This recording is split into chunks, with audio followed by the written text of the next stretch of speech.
Sumit YouTube channel पर आप सभी का स्वागत है। आप इस भाग में देख रहे हो शहीद स्मारक जयपुर में मंत्रालय कर्मचारियों द्वारा हल्ला बोल कार्यक्रम के तहत एक दिवसीय जो धरना प्रदर्शन किया गया, उसके वीडियो के अंश आप भाग 4 का जो पार्ट है इसमें देख रहे हो।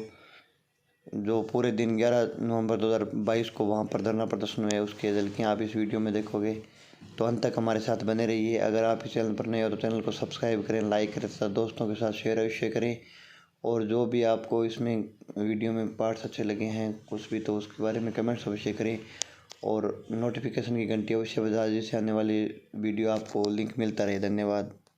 आना पड़ा और मुझे प्रमोशन हुआ। तो एक बात और बताऊं कि बाबू के बारे में है ना, जितना सम्मान बाबू का, जितना सम्मान सोसाइटी में है, और कैडर का भी सम्मान है, लेकिन मैं मानता हूं बाबू का सम्मान इस सोसाइटी में एक विशेष सम्मान है।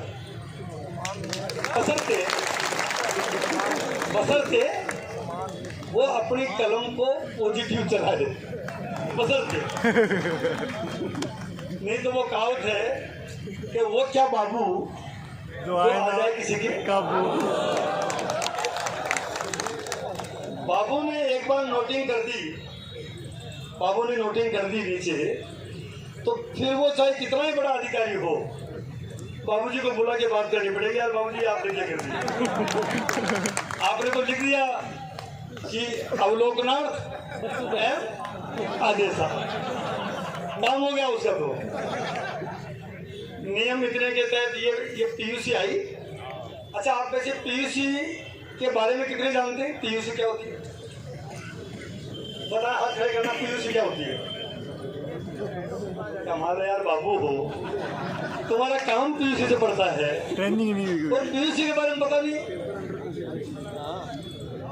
पीयूसी आपकी प्रथम ट्रेनिंग जो है ना, आप पहले ट्रेनिंग लेके आओ, बड़ा काम दिए तो। रिसिप्ट डिस्पेच जानते हो?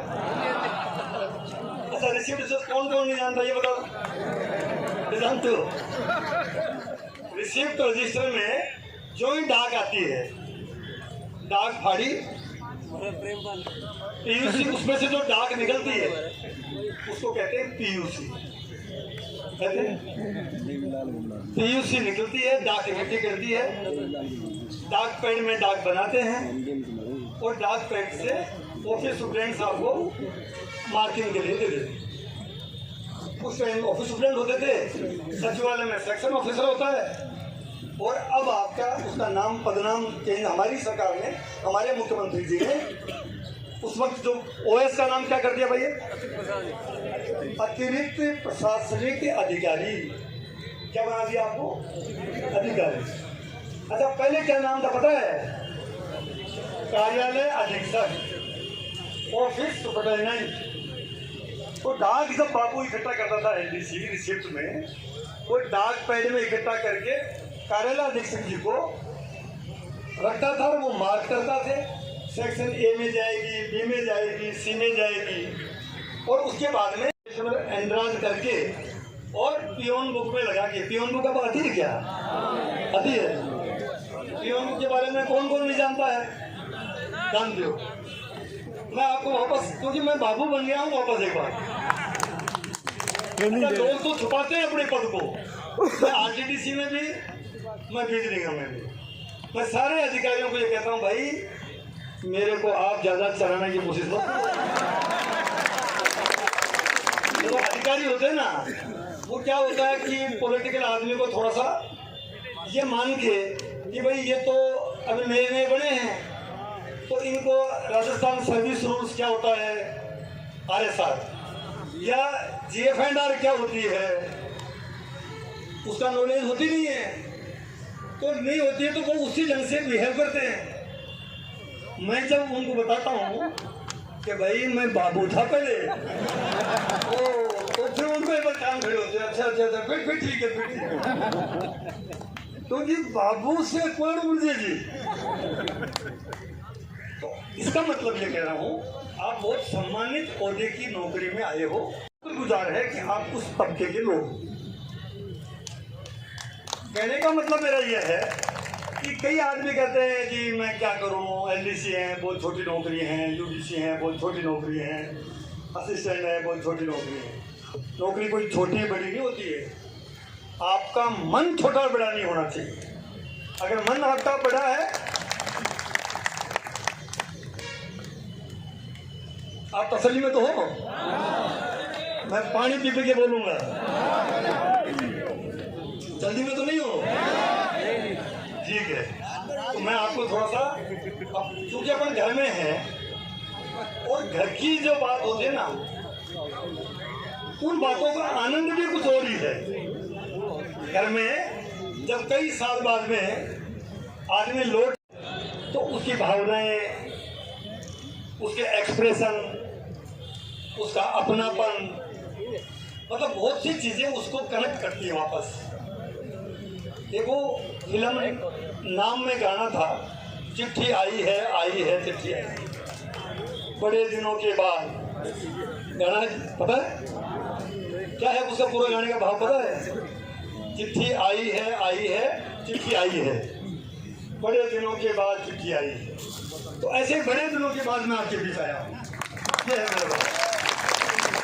मैं कहना आपको ये चाह रहा हूँ कि मैं 1988 में नौकरी में आया, एलडीसी की नौकरी लगी और रिसिप्ट में मैंने काम करना शुरू किया। हालांकि लगाया मुझे डीलिंग में था, बाबू की इच्छा होती है डीलिंग में लगनी, पता आपको? पता ही नहीं आपको, वो रिसिप्ट में नहीं लगा सकते हैं, ये सजा की नौकरी होती है। तो लगाया तो मुझे डीलिंग में था, लेकिन उस वक्त जो प्रशासनिक अधिकारी थे उनसे थोड़ा, मैं कॉलेज में पढ़ता था, अग्रवाल कॉलेज में, सीधा मैं नौकरी में आया और आते ही मैं थोड़ा यंग लड़का था, 19 साल उम्र थी और चश्मा मैंने रेबन का चश्मा, नकली रेबन का चश्मा लगा रखा था और मैं जीन्स थी, टी शर्ट थी। तो मुझे पता नहीं था भाई कि डायरेक्टरेट पशुपालन में गए, तो मुझे पता नहीं था कि ऑफिस का जो ड्रेस कोड है, ये थोड़ा सा बाबू का एक ड्रेस कोड भी होता है, मुझे जानकारी नहीं थी। तो मैं सीधा ही ज्वाइन करने आया, तो वो नकली रेबन का चश्मा, जीन्स और टी शर्ट। तो प्रशासनिक अधिकारी जी ने थोड़ा मेरे से कहा कि भाई आपको होश नहीं है, आप इस चश्मा लगा के, मैं उनके पास खड़ा हो गया, जो सामने कहा आप खड़े मत हो जाना भैया। तो उन्होंने डाटा डपटी की, डाटा डपटी उनकी जगह वो ठीक थे, लेकिन मैं जवान था, कॉलेज में पढ़ते ही आया था, तो उसे नोक झोंक हो गई। तो मेरा ऑर्डर जो डीलिंग में हुआ था वो विड्रॉ करके उन्होंने वापस, और वो रिसिप्ट में लगाया। क्या था, गुड थे, मंत्रालय है, राज्य कर्मचारी संघ है, तो मैंने स्पष्ट होर्डिंग बैनर लगाए, बाबुओं की रैली, बाबुओं को अपील। और इतना अच्छा कामयाब हुआ कि राजस्थान से बहुत बड़ी संख्या में विधानसभा को रैली थी, लोग आए। पता ये रहा हूँ कि लगातार काम किया, लगातार काम करता रहा तो आपको सफलता जरूर मिलेगी। एक दिन ऐसा आया कि मुझे लगा कि मैं राज्य कर्मचारी संघ का प्रदेश अध्यक्ष का चुनाव लड़ूंगा। लल्लू सिंह जी राजा तो नहीं है, उनके बाद में चुनाव हुए, बहुत साल हो गए थे, 15 साल के करीब, 15 साल 20 साल हो गए चुनाव में। मुझे लगा कि मुझे चुनाव लड़ना चाहिए। परंपरा ये रही कि एलडीसी, क्योंकि मंत्रालय केंद्र का सबसे छोटा तबका एलडीसी, तो मेरा माइनस पॉइंट एलडीसी होना था, मेरा माइनस पॉइंट। क्या एलडीसी प्रदेश अध्यक्ष का चुनाव लड़ेगा यार, ये क्या बात हुई है? तो ऑफिस स्टूडेंट, ऑफिस असिस्टेंट है ना, पुराना आदमी, थोड़ा सीनियर आदमी हो, थोड़ा मोटा पेट हो, हट्टा कट्टा हो, दाढ़ी वाली आदमी, थोड़ा जमे तो सही ना। एलडीसी कल का मतलब बिल्कुल कम उम्र का लड़का। अब मेरे मन में भी मैं बनूंगा, बाकी मुझे बनना है। ये बैठे भी लोग और मैंने मन बनाया कि मुझे लड़ना। अब मैं आपको एक मोटिवेट करने की बात बता रहा हूँ, ये कि मन में है विश्वास, अगर पूरा है विश्वास तो हम होंगे कामयाब एक दिन। ये है ना, ये गाना भजन है, ये मन में है विश्वास, पूरा है विश्वास, अगर कम है तो भी पढ़नी पड़ेगी। मन में है विश्वास, पूरा है विश्वास, तो फिर होंगे कामयाब एक दिन। इसी बात को लेके मैं चला और इलेक्शन लड़ने की मैंने ठानी, पूरी ताकत से लड़ी। सूरज प्रकाश जी खड़े हो साहब, आज जब आए हैं परिवार में तो बात पूरी करें।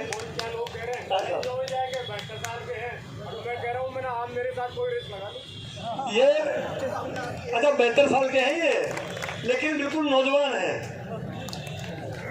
तो ये चुनाव लड़ रहे, एक तरफ ये लड़ रहे, एक तरफ। अब आप ताज्जुब करोगे, मन जब बनाया तो सारे सीनियर लीडर थे वो डॉक्टर साहब के साथ, हम ऐसा तो थोड़े थोड़े जवान लड़के। अब ये बता के मैं आपकी बात पे आऊंगा, हर व्यक्ति कुछ कर सकता है, मैं ये इसलिए बता रहा हूँ ये बात। अब प्रांत के अध्यक्ष का, प्रदेश अध्यक्ष का चुनाव लड़ने के लिए योग्यता होनी चाहिए कि वो प्रांतीय प्रतिनिधि परिषद का मेंबर हो। अब संविधान जरूर पढ़ना है, इसका बहुत जबरदस्त संविधान है। प्रांतीय प्रतिनिधि परिषद का सदस्य यानी प्रधान बनने के लिए क्या होना चाहिए? पंचायत समिति का सदस्य। जिला प्रमुख बनने के लिए क्या होना चाहिए? जिला परिषद का सदस्य। ऐसे ही प्रांतीय अध्यक्ष का चुनाव राज्य कर्मचारी परिषद का बनने के लिए प्रांतीय प्रतिनिधि परिषद का मेंबर होना चाहिए। वो कौन बने? 150 बाबू, 150 मंत्रालय कर्मचारी के ऊपर इलेक्शन होता था और एक प्रांतीय प्रतिनिधि बनता था। ये 150 पे, जैसे रसीद काटी आपने 300 बाबुओं की, और उसमें 2 प्रांतीय प्रतिनिधि का इलेक्शन होगा, चाहे वो निर्विरोध हो चाहे वो वोटिंग से हो। बहुत जबरदस्त चुनाव होते थे पूरे राजस्थान के। जैसे आपके 50,000 मंत्रालय कर्मचारी हैं तो 50,000 को 150 में भाग दे दो, कितने हो गए भाई? 150 का भाग आया बाबू, और भाग देना नहीं आता है। 350 हो गया सर। 50,000 में 100 का भाग दो, कितने हो गए? 100 का भाग दो, 350 कमाल हो गया। 350 के आसपास। 5,000 333 500 300 ये करो, थोड़ा दिमाग तो लगाओ फिर। मैं बता रहा हूं, जितने भी प्रांतीय प्रतिनिधि थे, संख्या अनुमानित उस टाइम की 400 संख्या होगी, 350 होगी, लेकिन मैं नहीं उसमें प्रांतीय प्रतिनिधि। चुनाव कराने के लिए एक स्टीयरिंग कमेटी बनी, स्टीयरिंग कमेटी कि ये चुनाव कराएगी। तो सभी प्रांतीय प्रतिनिधि जहां जहां वैकेंसी थी वहां तो चुनाव हुआ, लेकिन जयपुर में चुनाव, मैं जयपुर में था, मेरी पोस्टिंग डायरेक्टरेट में थी। तो हुआ ये कि स्टीयरिंग कमेटी जो चुनाव कराने की कमेटी बनी थी, जिसमें सूर्य प्रकाश जी टाक थे, अवस्थी जी थे, है ना, अरुण शुक्ला जी थे, सब थे, ये नौरंग जी थे। इन्होंने क्या किया देखो आप, इन्होंने क्या कि जयपुर के अलावा प्रांतीय प्रतिनिधि के चुनाव कराएंगे, जयपुर के अलावा। क्योंकि मैं जयपुर में था, जयपुर में तो मेरे को प्रांतीय प्रतिनिधि बनाना नहीं, मतलब कमाल हो गया भाई। मैं इनके हाथ जोड़ूं, भाई मेरे को क्यों नहीं, क्या नहीं जयपुर में नहीं कराएंगे। मैं जयपुर, अब मैं प्रांतीय प्रतिनिधि नहीं बनूंगा तो प्रदेश सदस्य कैसे बनूंगा? खैर मैं संविधान की कॉपी लेके गया, मैं इसलिए पूरी रात मैं निराश हो गया, भाई मैं नहीं बन पाऊंगा।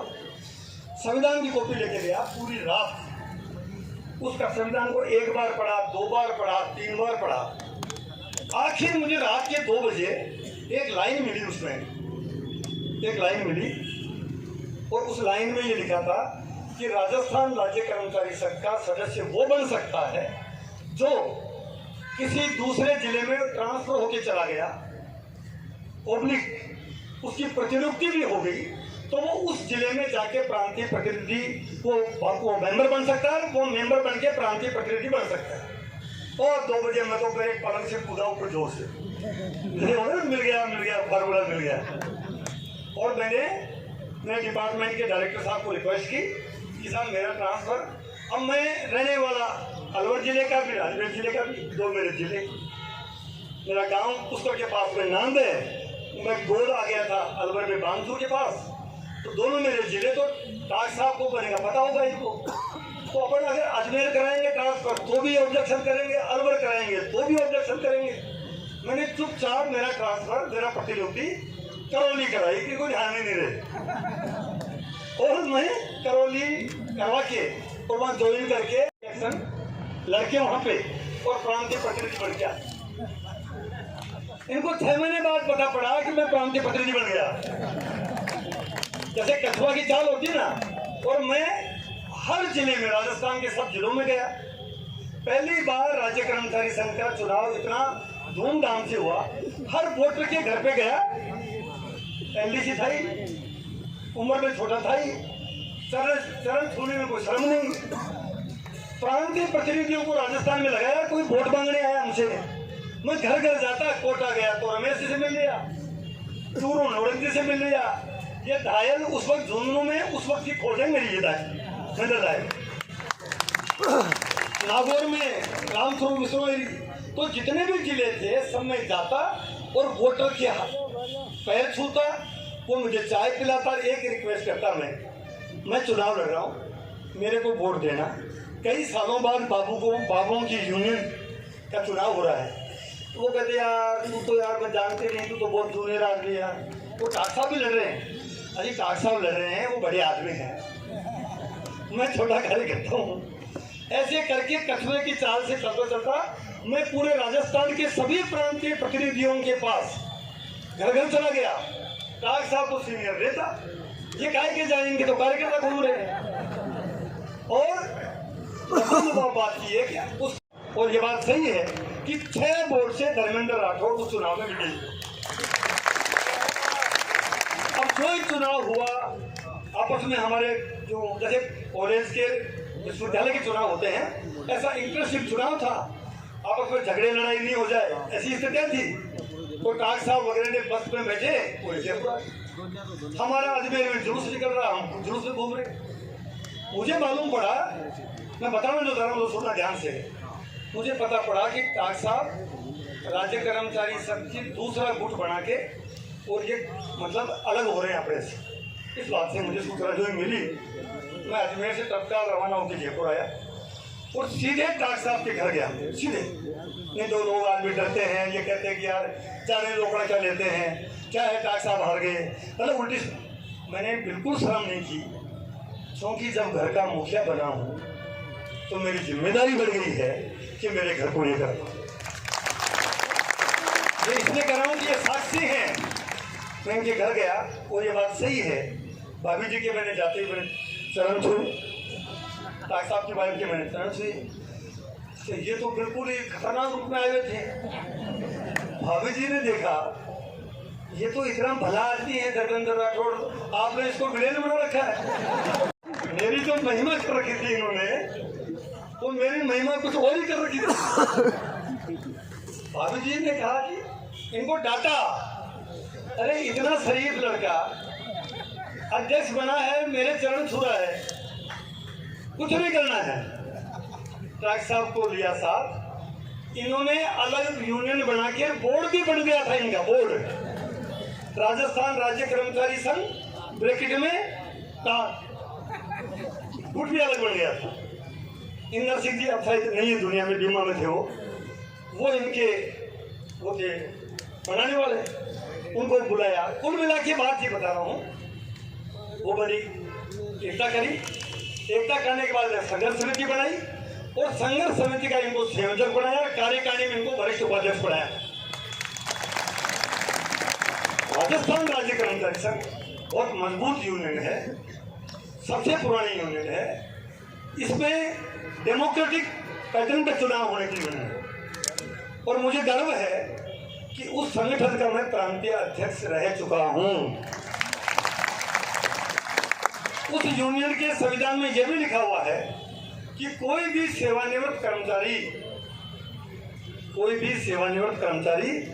उस यूनियन का प्रदेश अध्यक्ष, प्रदेश महामंत्री नहीं रहेगा।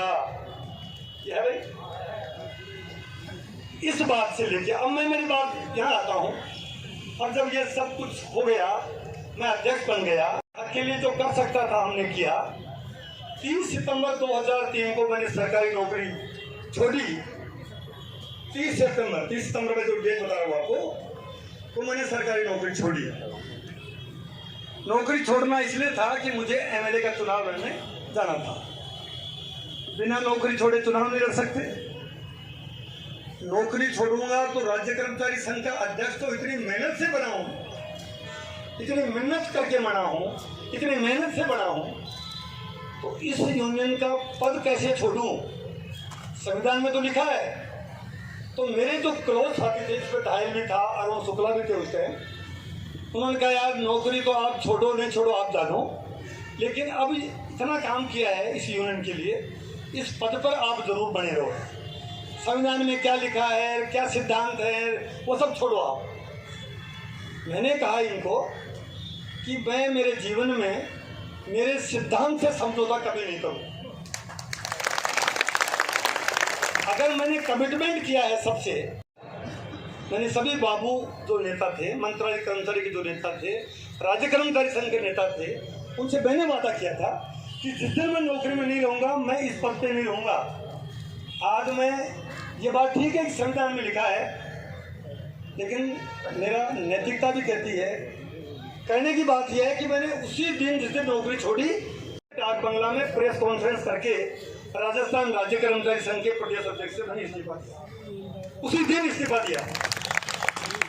और महासंघ एकीकृत की संघर्ष समिति का संयोजक भी था मैं, उससे भी मैंने रिजाइन किया प्रेस के सामने। बता ये रहा हूं कि सिद्धांत से राजनीति करना, जीवन जीना है तो थोड़ा दुष्कर, लेकिन उसकी जो चमक है ना, वो कोई बहुत ही बिरली और बहुत ही शानदार चमक होती है। आपको ये खुशी होगी, खुशी इसलिए होगी कि आपका आदमी इतना सिद्धांतवादी रहा और 20 साल 19 साल हो गए हैं। मैं आपके लिए हमेशा जहां भी पढ़ता हूं, बाबुओं की ये डिमांड है, कर्मचारियों की ये डिमांड है, कोशिश रहती है कि मैं उसमें क्या वकालत कर सकूं, कितना काम आ सकूं, ये मेरी कोशिश है। अब ये आपका जो मांग पत्र है, आपका जो है, पहली बार मैं जो कहने आपको मेरी जीवन के बारे में इसलिए बताया कि आप बहुतों को पता था, बहुतों को नहीं था। आपको सबको पता है कि भाई आरटीडीसी का चेयरमैन है धर्मेंद्र राठौड़, ऐसा आरटीडीसी का चेयरमैन हूं, लेकिन मैं आपका अपना हूं, ये मेरे लिए बहुत बड़ी बात है। जब आपका अपना हूं और मुख्यमंत्री जी भी आपके अपने हैं और वो बढ़ बढ़ के कर्मचारियों के पक्ष के फैसले कर रहे हैं। पूरे देश में फैसले ऐसे नहीं हुए जैसे फैसले राजस्थान में हुए हैं कर्मचारियों के। अब मैं एक बात आपको कह के, एक बात इसलिए कि मैं भी, टाइम हो रहा है, आपको भी जाना है, कई लोग बाहर से आए। आप बाबू हो, आप राजस्थान सेवा नियम पढ़ते हो, आप लेखा विज्ञ पढ़ते हो, आप रूल्स और रेगुलेशन पढ़ते हो, आप सचिवालय के डीओपी के सर्कुलर पढ़ते हो, आप अपना डीए का कैलकुलेशन करते हो। एक कैलकुलेशन आपको जरूर की होगी या करनी चाहिए कि जितने अपने पड़ोसी राज्य हैं, पड़ोसी राज्य, राजस्थान के पड़ोस में हरियाणा है, राजस्थान के पड़ोस में पंजाब है, राजस्थान के पड़ोस में गुजरात है, राजस्थान के पड़ोस में उत्तर प्रदेश है और राजस्थान के पड़ोस में मध्य प्रदेश। ये हमारे स्टेट के चारों तरफ ये राज्य है। कर्मचारी वहां भी हैं भाई, कर्मचारी नेट पे अवेलेबल है सबका वेतनमान, जितनी मेरी स्टडी है। अच्छा एक और सुनिए, मुझे पढ़ने लिखने का बहुत शौक है। बिना स्टडी के आदमी में अथॉरिटी नहीं आती है। बाबू की पहचान इसीलिए है कि वो ऐसा गोचा लगा दे, तो गोचा कैसे लग सकता, बिना पढ़े थोड़ा लग सकता है। मतलब कलेक्टर साहब कह लो, कलेक्टर साहब फिर तो थाई मर्जी है हमारी, तो वो कह दो भाई मैंने लिख दिया है ये आदेश आपका अवलोकना। तो कलेक्टर साहब हो, चाहे एचओडी हो, चाहे डिप्टी सेक्रेटरी साहब हो, आपको बुलाएगा यार बाबू जी, ये तो कहते हो साहब मैंने तो ये लिख दिया है। लिखा इसलिए है कि आपने पूरा पढ़ा है ध्यान से, पीयूसी को पढ़ा, नियम पढ़े। तो पांचों राज्यों के सराउंडिंग जो आपके राज्य कर्मचारी हैं, उसमें एलडीसी है, यूडीसी है, आपके और कैडर हैं, टीचर है, ग्राम सेवक है, पशुपालन और जितने भी कैडर हैं, उनकी स्टडी आपको जरूर करनी चाहिए। मैंने किया है जो बता रहा हूं। किसी भी राज्य में राजस्थान सरकार के विभिन्न कैडर के जो वेतनमान हैं वो इन सराउंडिंग पांचों राज्यों के नहीं है। नहीं है, ये कह रहा हूँ मैं आपको, जो हमारे राजस्थान में है। आप में कोई जानता हो तो हाथ खड़ा करना, एक भी कर्मचारी कि साहब गुजरात में जिस गुजरात मॉडल की बात पूरे देश में हुई, मैं गुजरात पिछली बार भी गया, इस बार भी गया, वहाँ के कर्मचारी नेताओं से पहले मिलता हूँ मैं जाते ही। अच्छा, आपको ये तो पता है कि मैं जब तक जिंदा रहूंगा कर्मचारी नेता के रूप में तो मैं जाना चाहूंगा ही जाऊंगा। तो मेरी भी तमन्ना है, आपकी भी तमन्ना होगी, जहां भी जाओगे तो वहां यूनियन कौन सी है, क्योंकि यूनियन का बोर्ड देखे बिना, यूनियन के नेता के मिले बिना मेरे को तो मजा आता ही नहीं है, उस चाय का स्वाद ही नहीं आता है। तो जहां भी जाता हूं पहले मैं वहां का यूनियन का, और सबसे पहले तो मैं बाबू रहा हूं तो एलडीसी को तो मैं ढूंढता ही फिरता हूँ यार, कहाँ है, उनकी तनख्वाह क्या है, यूडीसी की तनख्वाह क्या है, ओए की तनख्वाह क्या है। गुजरात मॉडल जिसको मोदी जी ने प्रचारित किया, ये अपने घर की बात हो रही है, कोई राजनीति नहीं कर रहा हूँ आपसे। अगर किसी को अच्छा बात लगे या वहाँ गुजरात में अपने केंद्र को ज़्यादा तनख्वाह हो तो कृपा करके अब आप उसमें, मैं आपका अपना हूँ, मुझे कहने का हक है, लेकिन आप भी मेरे हो। अगर मैं झूठ बोलूं तो आपको भी मुझे पूरा कहने का हक है, पर आप खड़े होकर ये कहना कि साहब गुजरात में हमारे सुमित गिरी यूट्यूब चैनल पर आपने इस तरह से शहीद स्मारक जयपुर में धरना प्रदर्शन का भाग 4 का पार्ट आप इस वीडियो में देखा।